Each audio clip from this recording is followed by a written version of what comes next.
always harvesting your energy, girl. Once you become aware of that, you're going to finally start valuing your own time. You're not just going to let it get wasted by any guy who gives you attention, any low value, dusty dude who is all words, no action, doesn't provide anything of value to you in your life. Listen, even in the workplace, this happened to be so many times where male coworkers, managers, bosses, literally, your presence alone, just making eye contact, just listening to them. I mean, girls, how many times have you had male friends, male coworkers, just men in general, talk to you, dump stuff on you, talk through their problems, treat you like the therapist? Just by your presence alone, just by listening, existing is healing for them. And they will take it. If you keep giving it away for free, they will keep taking it from you. And this is why when you're dating, you have to be really careful. Only entertain men or spend time with men, or even texting. Men can harvest your energy when you freaking text with them.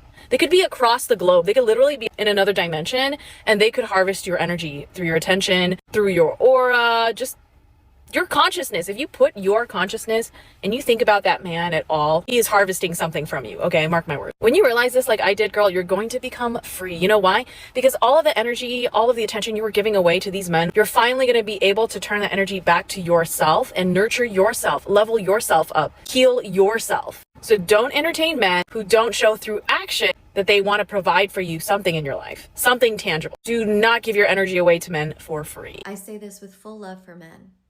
But the reality is that men are draining by default. That the default assumption that you need to make for a man in your life is that he is not the source. He is going to drain your time, your energy, your compassion, and your love. He is going to drain your beauty and your youth and all the resources that you have. Even the best men I know are tremendous amounts of labor and tremendous amounts of risk. It's going to be your domestic labor, your emotional labor, your spiritual labor, because as women, we are the source, which means that we are giving by default. Women bring value to men by default, by all that we pour into them naturally, that we give to their well-being, to the beauty, to the joy, to their every single aspect of their experience in life. A woman by default, just your average run-of-the-mill woman, not even trying that hard, maybe not even that invested. By default, the default setting of woman is to bring value. Just you hugging a man, just you paying attention and listening to a man, just you caring for a man, let alone all the things that I'm sure you probably are so thoughtful and so considerate and so generous and so giving and spend so much time coaching him and counseling him and loving him and lifting him up. All these things by default without even trying, we do. Not to mention you're going to be making his health better, his house better. You're going to be introducing him to your friends. You're going to be giving him fun, amazing things to be doing on the holidays. You might be giving him children so he's not alone in his old age. You're going to be amplifying his status in the eyes of his coworkers, his colleagues, other women.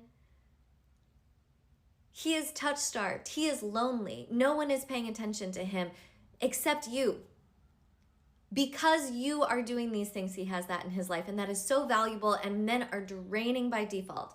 They are going to take your time, your energy, your love.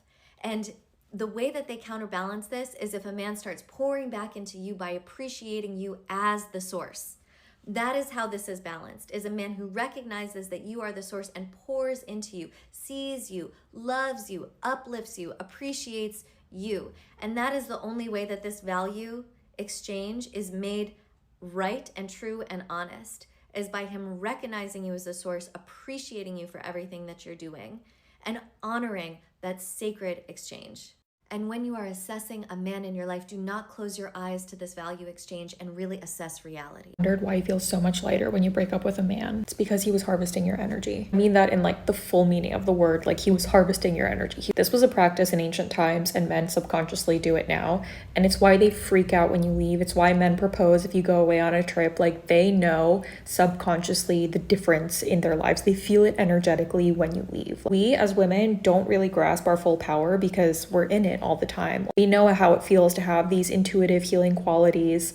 It's what we are. Men don't have that because they exist primarily in the 3D. Like, women, we are in the 3D, but we're also in the 5D. Like, we're these energetic engines, and it's why when you're in a relationship with a man who makes sure that all of your 3D things are taken care of, we kind of ascend, become these energetic powerhouses. When you're with a man who doesn't really do as good of a job taking care of you financially or emotionally, and he makes your 3D vessel feel less safe, you spend more of your energy taking care of that 3D vessel, and you're not really able to focus on spiritual realm manifestation and kind of like higher order thinking. This isn't to say that we don't need men. We absolutely need each other. We need yin and yang. But really, it just highlights the importance of choosing a partner that makes your 3D existence safe so that you can really tap into that juicy part of life and activate your healing, your manifesting, your nurturing, your like emotional intelligence in a way that benefits you, but it also really, really benefits him. I'm a touring musician. I am always in the room with men, so much so that they forget I'm there and they just be themselves. I've been doing that for 7 years. So I'm trying to put y'all on game. And not only have I worked with them, I have lived with them, traveled with them for months at a time. And not only just musicians, those are just the people in my cohort. All the other men that were in different departments. We were generally out of the country. They were miles, thousands of miles away from their family. They had money in their pocket, and they were in positions to where they had access to every person in their radius. And nobody they knew was around. Different professions. All of them were cheaters. All of them. All of them. That didn't make them bad people. That didn't mean that they didn't love their family. And I think when creators get on here and they tell you like, oh, this is what men's nature is, y'all get mad and be like, oh, men ain't like that. Girl, what we trying to get you to see is that they're not like you. They are not like you at all. The way you think, the way you express yourself, the things that you think are morally just. He ain't thinking like that. And the girls, we're setting ourselves up. Be with him, love him, but you need to know what you got on your hands. Because he can't do none of that stuff you're doing. He's not even genetically capable. It's science, and y'all still want to build these fairy tale houses and get mad when you realize you're the only one there. That's the common denominator. Is how I view men. That's the common denominator. How I view them. The moment I changed my perception on men is the moment my life changed for the better.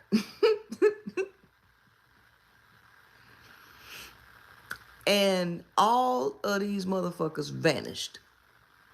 So the common denominator was me believing that males were capable of some shit that they're not capable of, right? One, men are incapable of love, first and foremost.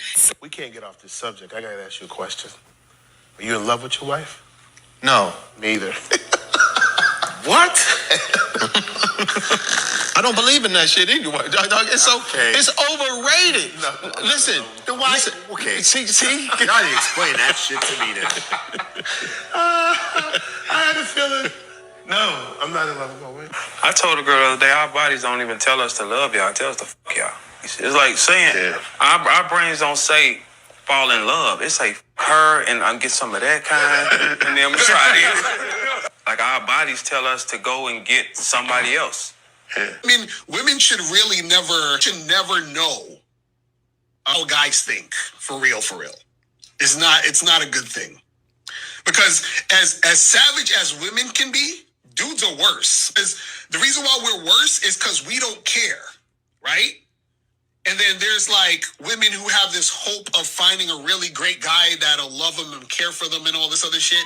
I've had with men are negative. In my entire life, of the thousands of men I have met, I have only met 2 men that I consider capable of forming a true love bond with a woman. And I only began counting myself within that number within the last 2 years. Given an hour talking to the vast majority of men, I could confirm that that man is not capable of forming a true love bond. And I will confirm that by asking that man questions about what love is. I have no knowledge of what love is. Not all men have the ability to adore a woman. Do you know why? Because not all men like women. I'm talking about straight men here, straight men. They like them physically, but they don't actually like women. They don't have the ability to be with a woman and to think to themselves, my God, she is amazing. They don't have the ability to be with a woman and to think to themselves, I am so lucky. I can't believe she is mine. They don't have the ability to be with a woman and to think to themselves, I'm a grown-ass man, and this woman makes me weak at the knees. When I click on her video or any other woman's video that speak like that, it gives me a fucking migraine because it's like, what are you talking about? You are better off, ma'am, just simply saying that I personally have not received love in a real way from a man. I don't think that men are incapable of love, and I don't think that men are incapable. Lying to ourselves so fucking much. Yeah. To hold up this story or this ideal. The fantasy without, as opposed to just really fucking dealing with what's there and accepting it. Well, to the best of your ability. I understand this. Now, how do you get women to understand that? You get them to bow out of the fantasy. You get them to, by you bowing out. If my wife thinks she's in love with me, probably. It's a buzzword. Yeah. It's a concept that's been propagated that we've adopted and creates an unrealistic expectation that we look for, and when it's not present, we feel something is wrong. Yeah, we've allowed it to condition ourselves to that concept being a governance. Well, I'll be. I just want you to know that everything your man come home and tell you he don't like is actually what he likes. I want you to know that everything that he tell you he don't like, you better think in reverse. I'm telling you, if he's telling you he don't like skinny girls, it's because the side girl is a skinny girl. Okay? He wants you to not look in that direction. Men are very simple, but they're very manipulative. And if you buy into it, you will be lost in the sauce, baby. What that man is coming home telling you he don't like is exactly what he like. If he coming home saying he don't like girls with BBLs, his side girl is a girl with a BBL, and he loves her and wants to be there. If he coming home telling you he don't like fat girls, okay, trust me, the side chick is a fat girl. Let him be. That is pretty much the solution to everything. Let him be who he is. Let him be completely not connected to how you're feeling. Let him be not aware of where you are in space. Let him be involved in himself. Let him be narcissistic. Let him be careless. Let him be whoever he is in the moment. Let him be sad. Let him be happy. Let him be focused on something of his own. Let him be working. Let him do all that stuff. And how do you be happy when that happens? You go about your needs. That means you start working on being self-aware, meaning what it is you feel, what it is you want, instead of looking at him and where he's at. This is a complete switch in your energy. You're going to take every piece of you that's focused on him and his behavior and what he's doing, and you're going to take it back into you. Put it back in. Put all these pieces of you that are out there looking at him, just put them back inside yourself. Just let them in here. Let them feel. Let them be together. Let them say hello to each other. Hi. Let them laugh. Let them be in. Let them fill up space inside you. Every time you're looking at him and wondering what he's doing and why he's doing that, and every time you feel angry at him for not doing what you want him to do or what he's supposed to do, take that back, that part of you that's focused on him, back into you, and go, hi, and just have a little party and have fun. Just let the anger, the feelings simmer, but feel them all as they're coming through. Just instead of sending it out to him, just bring it back to you. Bring it back to you. First step, let him be. Bring you back into you and see what happens. Stay exclusive, little mama. Remember, stack your cookies up before they crumble. Okay? There's nothing wrong with being exclusive. Stay on top shelf. Don't put yourself on the clearance rack. Once you get on the clearance rack, there's no coming back from that. I'm telling you, it's a fact. Don't get carried away by what you see on the media. Being exclusive will forever be it. Having some allure and mystery to you will forever be it. leaving something to the imagination, will forever be in. You don't gotta show much, never gotta show too much, never gotta do too much. Just be you. Alright?